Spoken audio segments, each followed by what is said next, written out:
भारत पाकिस्तान के बीच हुए 1971 में युद्ध में शहीद हुए भिंड के लाल राम लखन गोयल का परिवार अपनी पुश्तैनी जमीन को दबंगों का कब्जा खाली करवाने के लिए दर दर की ठोकर खा रहा है। और प्रशासन है कि मध्य प्रदेश के मुखिया शिवराज सिंह चौहान और रक्षा मंत्रालय के आदेशों को भी दरकिनार कर मनमानी पर उतरा हुआ है। दरअसल भारत पाकिस्तान के बीच 1971 में 13 दिन तक चले युद्ध में भिंड के 22 जवानों ने शहादत देकर देश का गौरव बढ़ाया था। 13 दिन तक चले इस 1971 के युद्ध में 16 दिसंबर को पाकिस्तान की सेना ने सरेंडर कर दिया था। इस युद्ध में भारत के 12,000 सैनिक घायल हुए थे, वहीं 3,000 वीरों ने देश की रक्षा में प्राण न्यौछावर कर दिए थे। इन योद्धाओं में भिंड जिले के 22 सैनिक शहीद हुए थे, जिनमें एक राम लखन गोयल भी शामिल थे। आज उनका परिवार न सिर्फ अनदेखी बल्कि मानसिक प्रताड़ना का भी शिकार हो रहा है।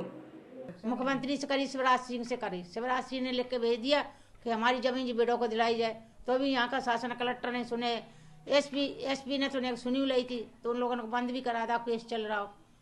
तो यहाँ का कलेक्टर तो जो आता वो कभी सुनता ही नहीं, कागज सब ले जाते हैं, जो शहीद वाले से फेंक देता अलग, कोई नहीं सुनता। जब कभी 15 अगस्त 26 जनवरी 15 अगस्त तो कहीं छोड़े, हम खूब गए, कलेक्टर साहब से कही देख लूँगा। 26 जनवरी को गई, बेसिक कार्यक्रम 16 दिसंबर को होता, तब बताते, कुछ नहीं सुनाई होती। शहीद की पत्नी लीला कुमारी ने बताया कि उनके जाने के बाद शासन से मदद के नाम पर 135 रुपए की पेंशन, शहीद कॉलोनी में एक मकान और सम्मान के नाम पर तत्कालीन प्रधानमंत्री इंदिरा गांधी ने आकर 2,000 रुपए दिए थे। उसके बाद से आज तक किसी तरह की कोई मदद नहीं की गई। आज शहीद परिवारों को जैसा सम्मान और सुविधाएं दी जाती है, उससे अलग यहाँ कोई यह जानने की भी कोशिश नहीं करता कि परिवार किस हाल में है। एक और जहां हाल ही में हेलीकॉप्टर क्रैश में शहीद हुए पैरा कमांडो जितेंद्र वर्मा को सीएम शिवराज ने अंतिम विदाई दो और उनके परिवार को सम्मान के रूप में 1 करोड़ की राशि, पत्नी को सरकारी नौकरी और तमाम सुविधाएं देने की घोषणा की है। वहीं 1971 में भारत पाकिस्तान युद्ध में शहीद हुए भिंड के वीर सपूत शहीद राम लखन गोयल का परिवार आज भी जीवन यापन के लिए जद्दोजहद कर रहा है। शहीद परिवार को सरकारी मदद तो दूर, निजी जमीन पर भी दबंगों ने कब्जा कर रखा है। भारतीय रक्षा मंत्रालय से लेकर सीएम शिवराज इस जमीन वापस दिलाए जाने के लिए प्रशासन को निर्देशित कर चुके हैं, लेकिन हद तो इस बात की है कि ऐसे सम्मानित परिवार की मदद के बजाय प्रशासन अपनी मनमानी पर तुला है। रक्षा मंत्रालय से गए, रक्षा मंत्रालय में दिल्ली गए, तो वहाँ से एक पेट्रोल पंप मंजूर करा, बहू कैंसिल कर दा, बहू ने दिया। प्रशासन यहाँ का भिंड का तो करता ही नहीं, बिल्कुल ऊपर से तो आदेश आ जाए, यहाँ सब कैंसिल कर देते। जीवन तो हमारी आत्मा जानती कि हम जानते हम कैसे कर रहे हैं, कैसे कर रहे हैं, पूरी जिंदगी हम कैसे काट के ले आए। शहीद परिवारों का सम्मान महज दिखावा। शहीद पत्नी का आरोप है कि शहीद परिवारों का 15 अगस्त, 26 जनवरी या शहीद दिवस पर बुलाया जाता है और शाल, श्रीफल और सम्मान पत्र थमा दिया जाता है, लेकिन इस सम्मान के उलट उनकी परेशानियां कोई सुनना ही नहीं चाहता है। ऐसा ही एक परिवार है शहीद राम लखन गोयल का।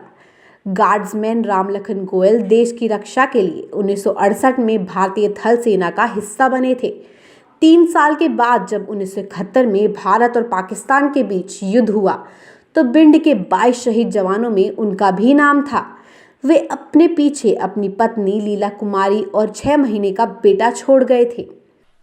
जमीन जाते हमारे मतलब भाई बहन है, चाचा था उनके, वो जमीन बिल्कुल भीख सी मांग के खा रहे हैं जमीन, आजकल का मजूरी नहीं मिलती।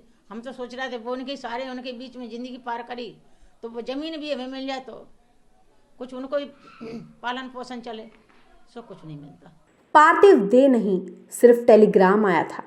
शहीद की पत्नी लीला कुमारी ने बताया कि उनके पति ने युद्ध से 3 साल पहले ही आर्मी ज्वाइन की थी। वे 1971 की दिवाली मनाने छुट्टी पर घर आए थे, लेकिन दिवाली से 1 रात पहले ही उन्हें सेना का बुलावा आया और वे त्योहार छोड़कर सीमा के लिए कूच कर गए। आखिर बार तब था जब उन्हें देखा था। उसके बाद गांव में सिर्फ एक टेलीग्राम आया था। चूंकि परिवार उस दौर में पढ़ना लिखना नहीं जानता था, इसलिए उस वक्त टेलीग्राम को स्कूल के मास्टर ने पढ़कर गांव के लोगों को राम लखन गोयल की शहादत के बारे में बताया। कोई मोबाइल वगैरह कछु तो ही नहीं, सूचना टेलीग्राम आया था डाक द्वारा। डाक द्वारा क्या जानकारी दी गई थी उसमें? उसमें हमें तो पढ़ाया ही नहीं गए, तो हमारे ससुर को नहीं पढ़ा हुआ, तो गाँव वाले लेके आए थे। अच्छा, गांव वाले ने बस द्वारे को पढ़ाए अड़ाएंगे। कब पहले के ज़माने को पढ़ो लिखो तो नहीं ज़्यादा, तो हमारे तो गांव में आए एक मास्टर रहते, इतने पड़ोस बने भी बताई रही थी। धीरे धीरे चर्चा चलने लगी, तो गांव में अहंकार मचल लगी, रुआ पीटी मचल लगी, ऐसे पता चला। उस समय तो शायद बताया जाता है कि पार्थिव देव भी नहीं आ पाती थी। कुछ नहीं आया सर, देखा भी नहीं क्या है क्या नहीं। हम लोगों ने, हमको ये भी पता नहीं है आदमी मरो है कि हमारे जिंदा है। तो उस समय जब वो गए थे तो आखिरी बार उन्हें कब देखा था आपने? दीपावली को, नवंबर में, दीपावली को? 8 दिन बाद गए। अच्छा, 8 दिन बाद सूचना आ गई। धनतेरस को गए थे। दिवाली नहीं मिल की थी, दिवाली से पहले ही चले गए थे। 7 दिन बाद खबर आ गई थी। अपनी जमीन पाने की जद्दोजहद में जिला प्रशासन की मनमानी के आगे भी उन्होंने हार नहीं मानी। उन्होंने दिल्ली रक्षा मंत्रालय में तत्कालीन रक्षा मंत्री मनोहर पर्रिकर से मदद की अपील की, जिस पर रक्षा मंत्रालय द्वारा एसडीएम का फैसला रोककर वीर नारी की उनकी जमीन दिलाए जाने के आदेश दिए। इतना ही नहीं, खुद भोपाल जाकर लीला कुमारी ने सीएम शिवराज से मुलाकात की, जिन्होंने एक आदेश करते हुए तत्काल मदद के लिए आदेश जिला प्रशासन को लिखा, लेकिन जिला प्रशासन ने प्रदेश मुखिया के आदेश को भी नज़रअंदाज कर दिया। मदद की जगह प्रताड़ित कर रहा प्रशासन। सिर्फ ज़मीन का मामला ही नहीं है। शहीद पत्नी लीला कुमारी ने यह भी बताया है कि कुछ सालों पहले वे जीवन यापन के लिए दिल्ली से अपने शहीद पति के नाम पर पेट्रोल पंप भी स्वीकृत करवा कर लाई थी, लेकिन जिला प्रशासन ने उसे भी नामंजूर कर दिया। उनका कहना है कि शहीद दिवस हो या 15 अगस्त, 26 जनवरी के सम्मान के पर उन्हें बुलाया जाता है, शॉल श्रीफल देकर इतिश्री कर ली जाती है, लेकिन उनकी बात या परेशानी सुनने को कोई तैयार नहीं होता है। जमीन भी नहीं दी है। हमारी जो पिताजी की जमीन है वो भी छीड़े हैं गांव के लोग।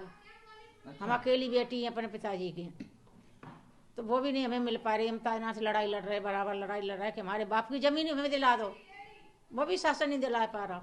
हमारी जमीन यहीं है पास में, यहाँ से 3 किलोमीटर है। अच्छा। नहर के पास में ही हमारे पिताजी की जमीन। हम लोकल के रहने वाले पिताजी थे, वहीं से शादी हुई थी, तो वो हम अकेली लड़की थी पिताजी के, तो वो भी ज़मीन हमें आज तक नहीं मिल पा रही। भी गांव के लोग कब्जा करेंगे। जब हमारे पिताजी के नाम इंद्राज है, वो भी ज़मीन नहीं मिल पा रही। यहाँ के अधिकारी भ्रष्टाचार हैं, तो बिन की बड़ी पक्ष में फैसला हमारी तरफ को आ जाए तो कर देते, और उनकी तरफ भी कर देते। ये फैसला कैसा होता? फैसला तो एक माना जाता। सही बात है। अब तो जो जाके जहाँ फाइल पहुँच जाती वो अपनी तरफ उनका फैसला कर देते।